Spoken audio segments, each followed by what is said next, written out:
لە دەستپێکی پرۆگرامەکەمان دەمەوێت بە خێراتنی میوانە بەڕێزەکانمان بکەین.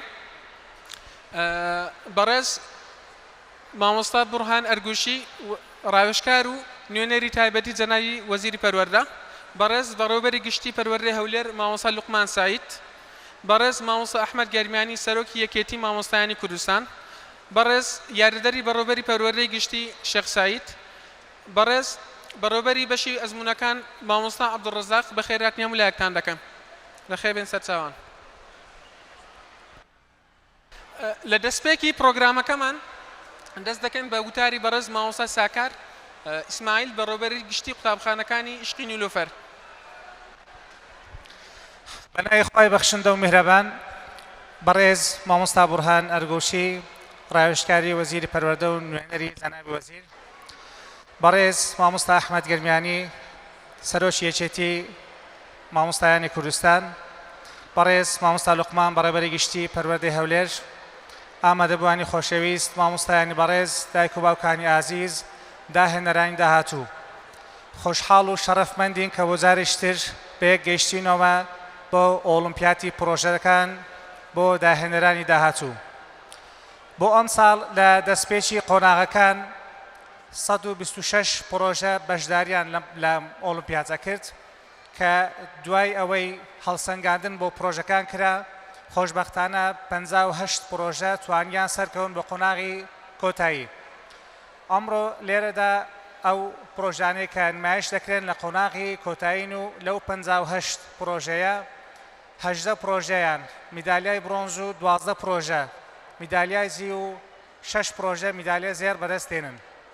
جگەلەوە لە نێوان پرۆژەکاندا پرۆژەی قوتابخانە حکوومیەکانیش تێدایە کە نزیکەی 12 پرۆژە ئەوانیش سەرکەوتوون بۆ قۆناغی کۆتایی.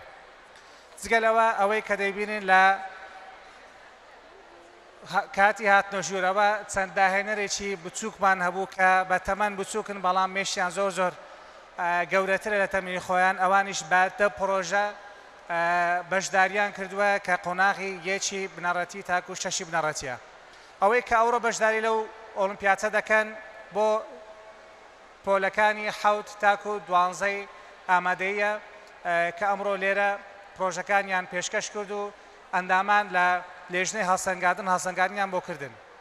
بۆیە لە کۆتاییدا بە پێویستە دازاڵم سوپاسێکی بێپایانی وەزارەتی پەروەردە بکەم کە هەردەم پاڵپشت بووە بۆ ئەم ئۆلیمپیاتە و بۆ پرۆژەکان، وارووا سوپاسی بەڕێوەبەرایەتی گشتی پەروەردەی هەولێر بکەم کە هەردەم لەگەڵمان بوون و ئامادە بوون لە ئۆلیمپیاتەکان و پاڵپشتێکی بەهێزی ئێمە بوونە. دووبارە بە خێراتنی ئێوەی بەڕێز دەکەم و هیوای سەرکەوتون بۆ هەموو بەشداربووان دەخوازم. زۆر سوپاس. زۆر سپاسی مامۆستا ساکار ئیسماعیل دەکەین بۆ وتەی بە خێراتنەکەی. ئێستاش داوا لە بەڕێز دکتۆر ئومێد بەڕێوەبەری گشتی قوتابخانەکانی ستێرلینگ لە عێراق دەکەین بۆ پێشکەشکردنی وتارێک.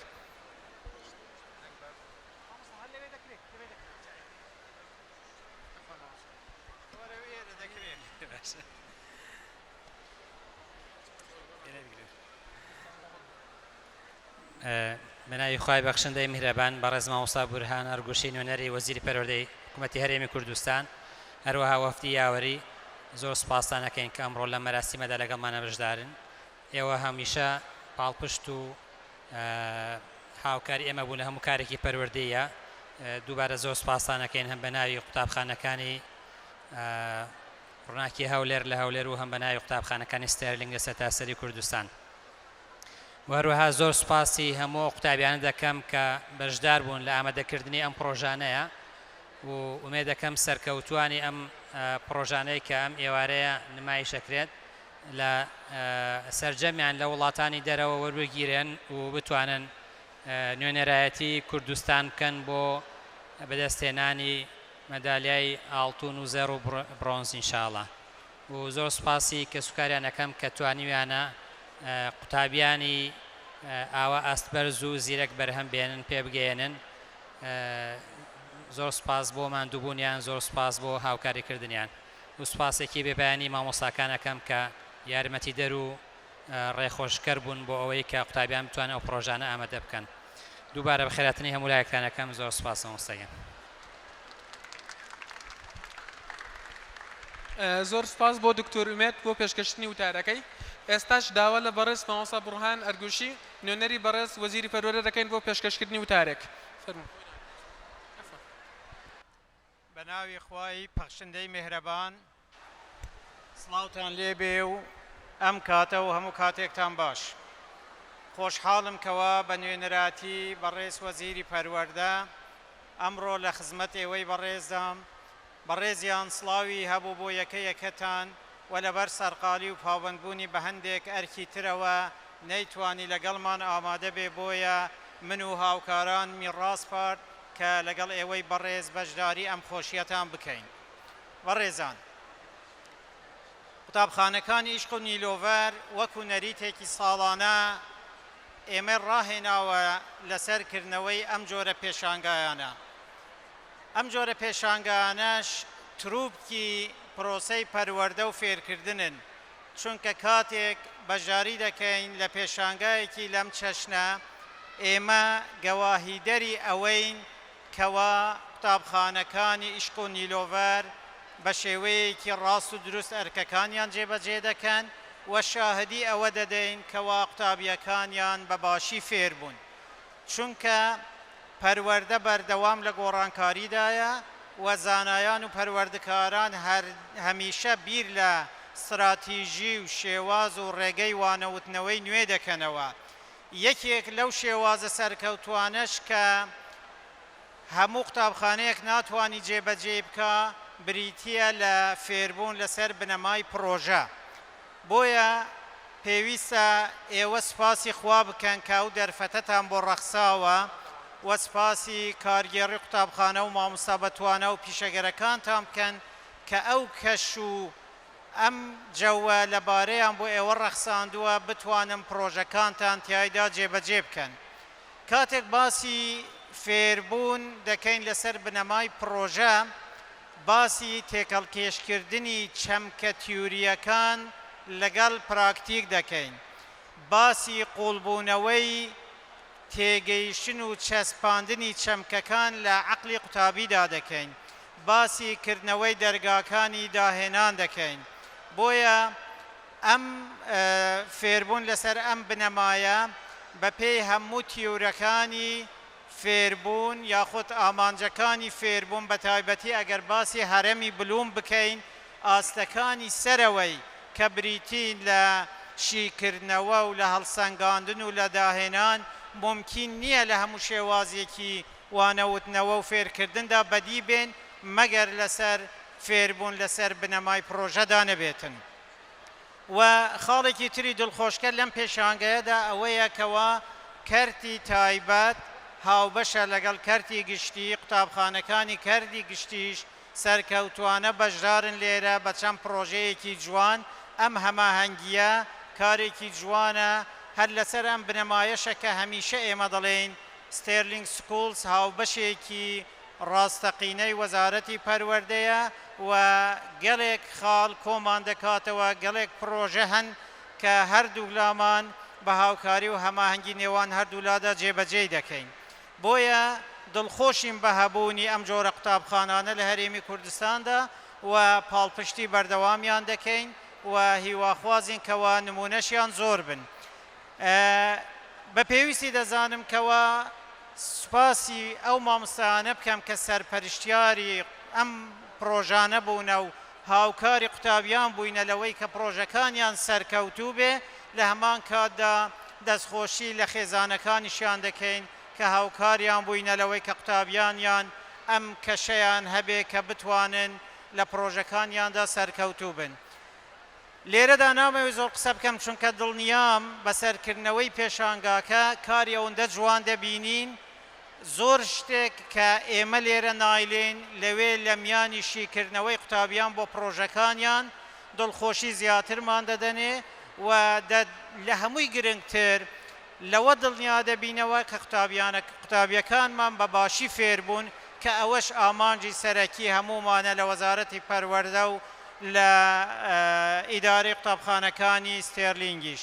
بۆیە دەستخۆشی لە هەموو بەڕێزانە دەکەم کە بە هەر شێوەیەک ڕۆڵیان بینیوە لە سەرخستنی ئەم پرۆژانە و لەکردنەوەی ئەم پێشانگایە و هیوادارم خوا تەمەم بە هەموو لایەک بدا ساڵێکی دیکەش لە بەرهەمی جوانتردا پێشانگایەکی لەم چەشنە بکەینەوە و هەر ساغ و سەلامەت بن و لە خێر و خۆشیدا بن. زۆر سپاس.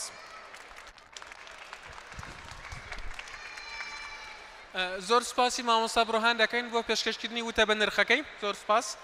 ئێستاش دەست داوا لە میوانانی خۆشەویست دەکەین دەست بکەن بە بڕینی قرلێلەی کردنەوەی پێشانگاکەمان.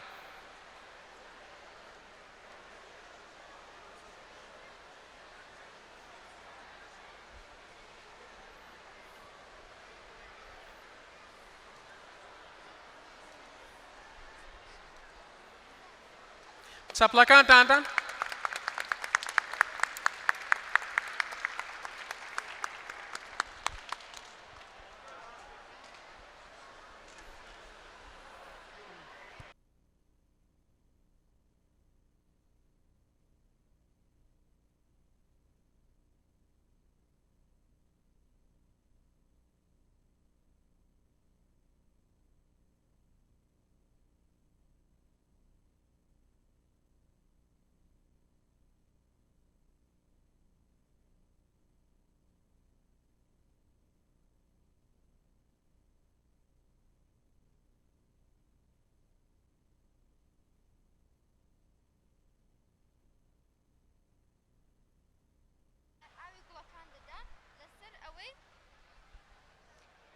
يعني لقوا قركة وشك وبيته أو سنسري هيك أو سنسرة ديتكتك قركة وشك وبوا أو يكسر آويدا أجا قركة وشك نبي فامبارك الرادة وستو آوينا دا استاش بيشان تان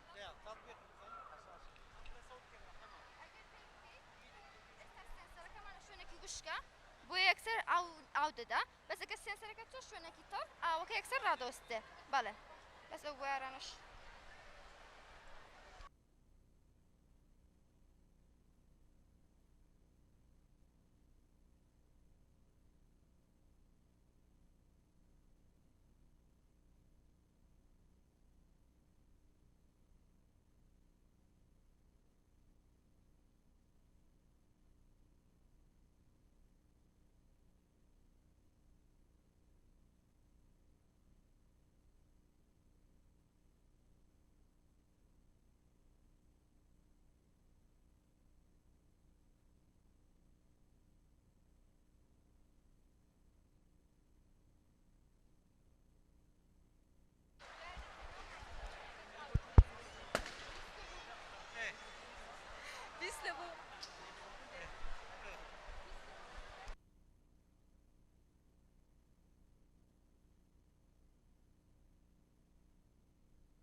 يكدو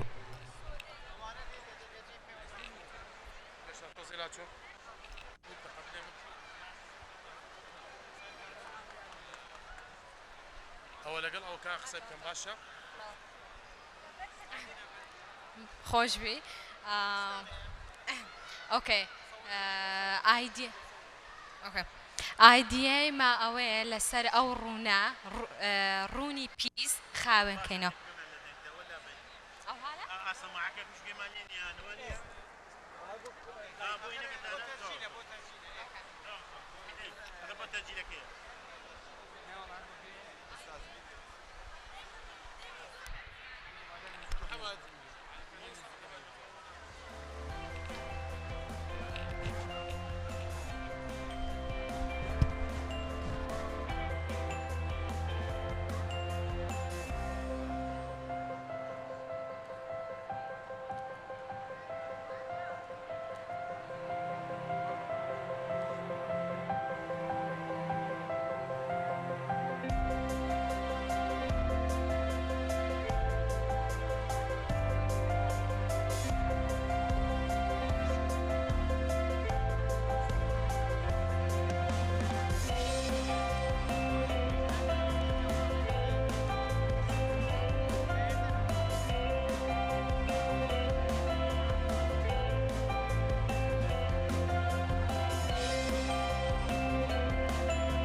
داخلي بينا وايرلس يا خيام بدهم ما بروح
تست 1 2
Hello, I'm Shad Erdal and this is Yara Ferman and we are from Nilüfer Girls High School. Our project is recycling oil as fuel. Since recent years we have seen a lot of problems about pollution in our world and we have thought of ways to fix this and at the same time benefit us. Oil is used in every house, every restaurant, even in hotels daily, so it is a huge problem to pollution. Us humans use oil as feedstock, why not use it in other ways as it is said in our project. Biodiesel fuel produced from virgin vegetable oil is transformed through a process called transesterification. We use an ester, which is our waste oil, combined with or mixed with methanol with a small amount of catalyst, sodium hydroxide, to start a chemical reaction. The final result can be used as biodiesel fuel and it can be used in machinery, vehicles and farm equipment. The byproduct glycerin can be separated out and can be used in cleaning products, pharmaceuticals and cosmetics. Hello, I'm Yara Ferman Kalhe. I'm from Nilüfer Girls. As she said, our project today was about recycling oil as a fuel. And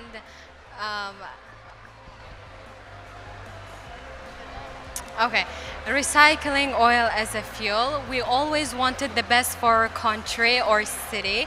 We came up with this idea for a better future and a better tomorrow. Our project is about recycling oil as a fuel. As you can see in the video, we've recycled oil by the transesterification reaction. We used methanol, which is an alcohol. Methanol is used in this experiment. Why? Because it's better for our result. It's much more easier. And after that, we use sodium hydroxide, NaOH, which is better for the methanol. When we mix these two alcohol and the salt together, we put them inside the oil and clean or recycle that oil. After recycling it, we're going to preheat it to 150 degrees Celsius and we get our result, and our result is a recycled oil. As you can see in this picture, our oil is cleaned and recycled. Thank you.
Hello, my name is Hal Hussein. I'm from Mishik Nilufar Girls High School. I'm grade 10. My category for FPO is design. I have designed a classroom that is called the 21st Century Classroom. This classroom is from an international school. In international school and in European schools, each student takes up 2 meters square. And this is a classroom from an international school that consists of 5 main areas. This is the studying area that students can study and have classes in here. We have the TV area. This TV area, the students can have these after-school activities and they can watch scientific movies or videos here. This is the meeting or the reading area. The students can read books or they can have guidance lesson here. And this is in here they can pray or read books or have guidance lesson. Our guidance lesson is that when students meet with their teachers and share their problems. Here we have the hobby area. The students can take art and music lessons or they can use the music instruments here. Here we have the creative area. They can solve their problems or have conversation about some scientific problems. We have 2 bathrooms because it's an international school. Boys and girls study here. We have the boys' bathroom here. We have the girls' bathroom here. And in here it's an open area. They can go to the green area. A green area they can have their activities. And this is a double-loaded corridor. A double-loaded corridor is that a corridor that has areas. It's a double-loaded corridor. A double-loaded corridor is a corridor that students have, a place that have 2 open areas on both sides. This is a double-loaded corridor, and this is my 3D design.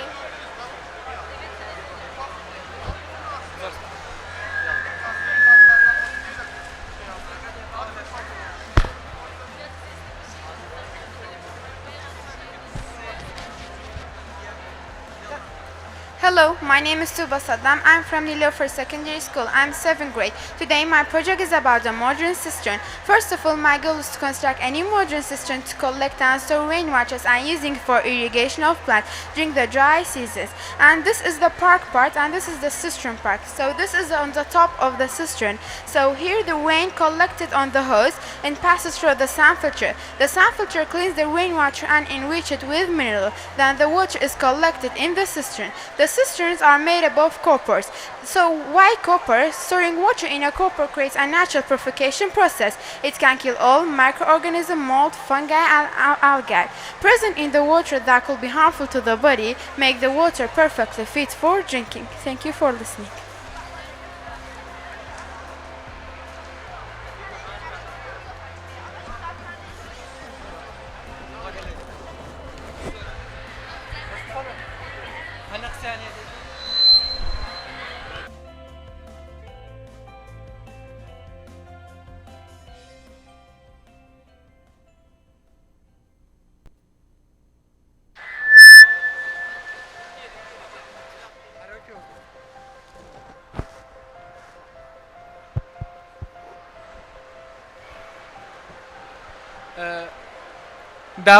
داوا لە قوتابیانی قوتابخانەی سەرەتایی دەکەین بفەرمونون بۆ سەر ستەژ بۆ وەرگرتنی خەڵاتەکانیان. We are inviting the primary students to come to the stage to get their certificates.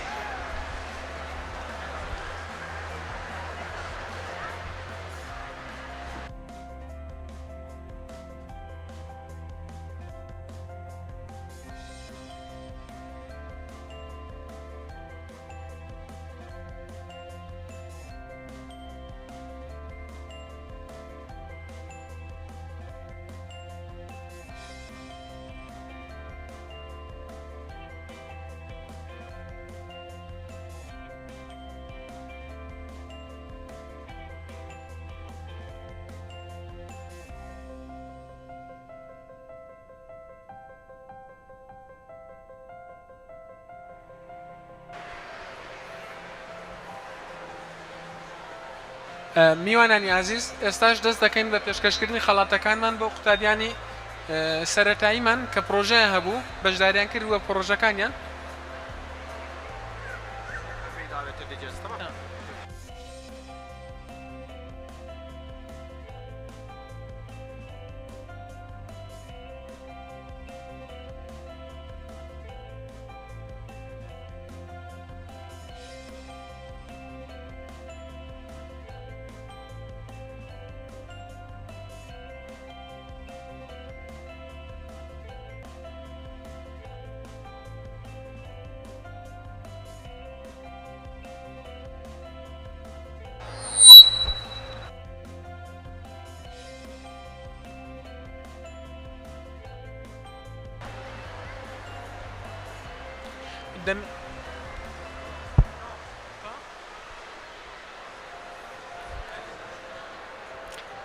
دەمێ ئەوتان پێڕابگەێنم کە حەفدە قوتابیمان هەیە بە 12 پرۆژەی جیاواز بەشداریان کردبوو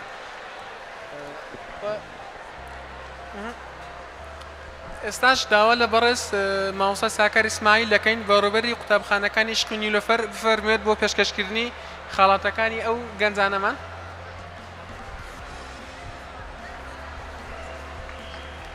چەپڵەکانتان تکایە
کیرۆسان بیاخوا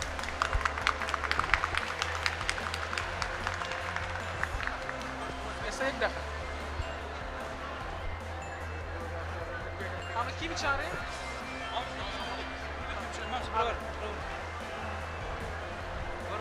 ئەوانە ڕووبی کوپر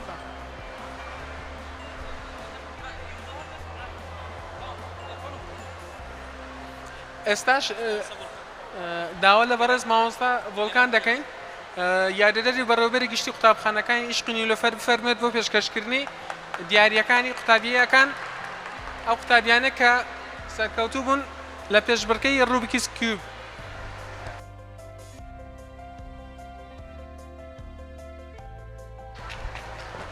چەپڵەکانتان تکایە